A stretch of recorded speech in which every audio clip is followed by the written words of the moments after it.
Assalamualaikum warahmatullahi wabarakatuh. Perkenalkan, nama saya Nur Isnar Harahap, NPM 20150061 dari Prodi Vokasial Informatika. Baik, di sini saya akan menjelaskan atau mempresentasikan dari makalah tentang konsep diri terhadap prestasi. Jadi makalah saya di sini tentang konsep diri terhadap prestasi dengan mata kuliah perkembangan peserta didik. Baik, yang pertama di sini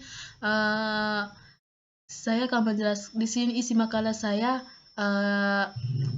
Di sini ada tentang pengertian konsep diri terhadap prestasi, yang kedua pembentukan konsep diri terhadap prestasi, dan yang ketiga di sini ada aspek terhadap prestasi, yang keempat di sini ada konsep diri memiliki kaitan dengan perilaku dan prestasi belajar peserta didik. Yang kelima di sini ada tinggi rendahnya prestasi tergantung dari usaha masing-masing individu.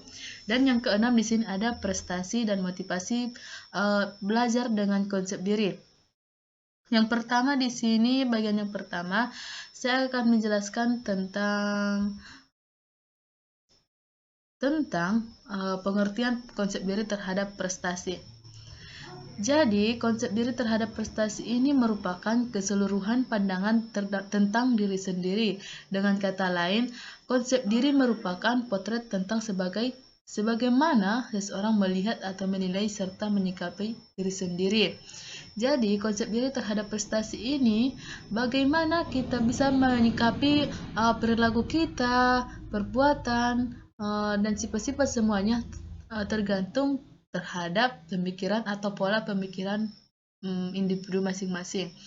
Konsep diri penting diperhatikan sebab konsep diri terhadap prestasi merupakan penentu tingkah laku dan pandangan terhadap diri sendiri. Seperti yang sudah saya ucapkan tadi, konsep diri terhadap prestasi itu penilaian dari tingkah laku, sifat, dan pandangannya, dan lain-lain.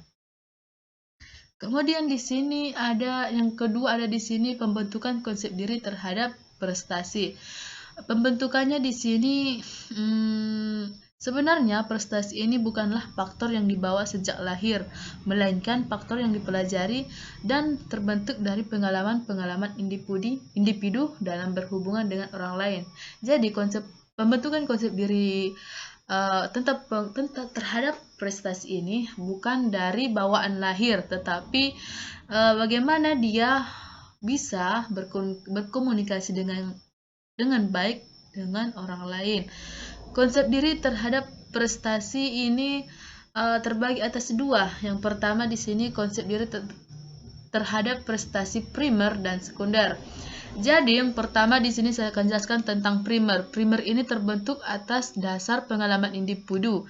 Kemudian yang sekunder ini dipengaruhi dan ditentukan oleh konsep dari primer. Maksudnya konsep dari prestasi primer dan sekunder bersangkut paut, karena yang pertama di sini primer. Yang primer ini terbentuknya atas pengalaman diri sendiri.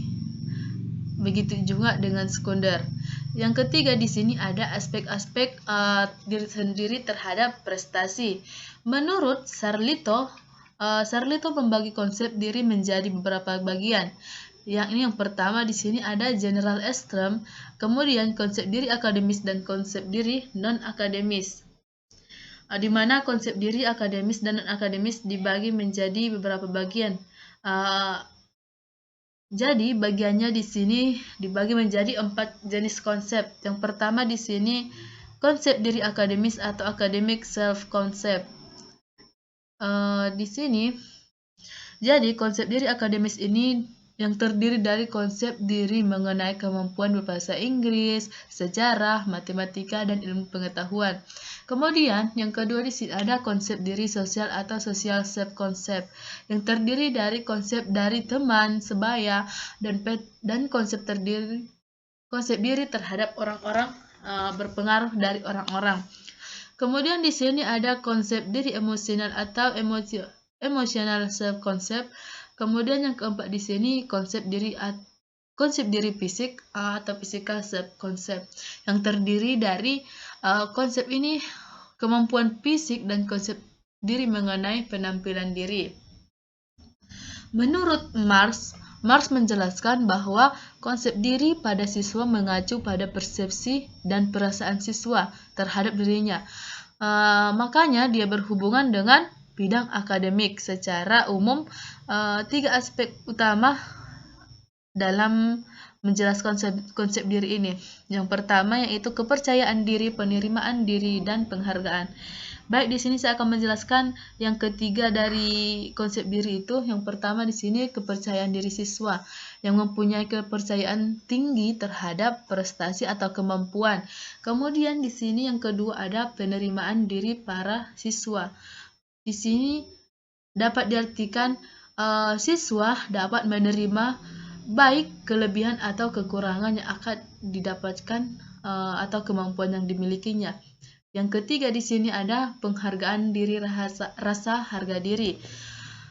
Pada diri individu tumbuh dan berasal dari penilaian pribadi yang kemudian menghasilkan suatu akibat terutama.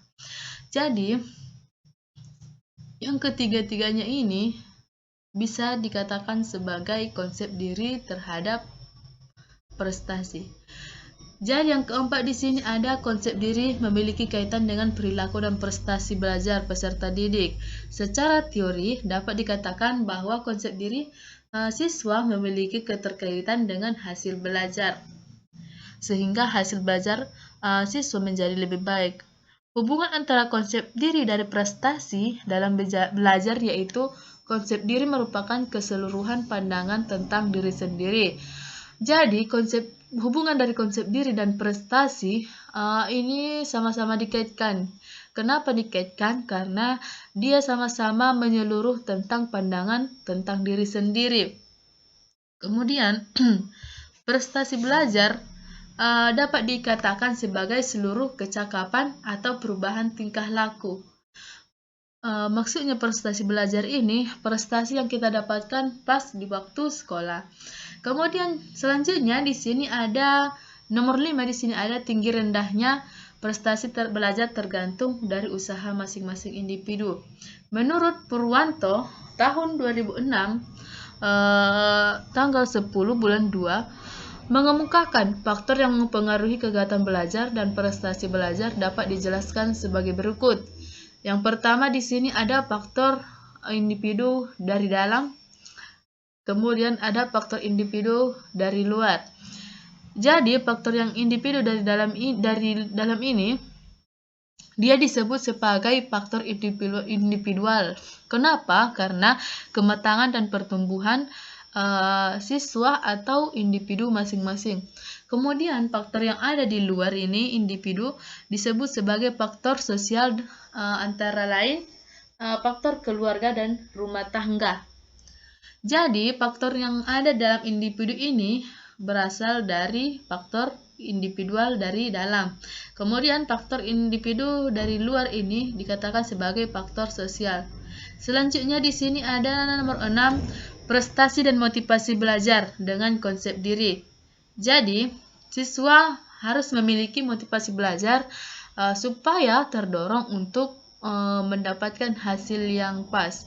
Hal ini sejalan dengan pendapat seorang ahli menyebutkan bahwa motivasi menentukan tingkat hasil berhasil atau gagalnya perbuatan belajar murid tergantung usaha masing-masing. Kemudian di sini sebagai kesimpulannya, jadi konsep diri terhadap prestasi ini merupakan persepsi seseorang tentang dirinya sendiri, akan banyak berpengaruh terhadap apa yang akan mereka lakukan apabila seseorang memiliki konsep diri terhadap prestasi yang positif. Jadi, sebagai seorang individu yang sedang belajar, dia harus meningkatkan daya untuk berpikir dalam prestasi belajar. Mungkin cukup sekian yang dapat saya sampaikan. Kurang dan jelasnya saya minta maaf dan saya akhiri. Assalamualaikum warahmatullahi wabarakatuh.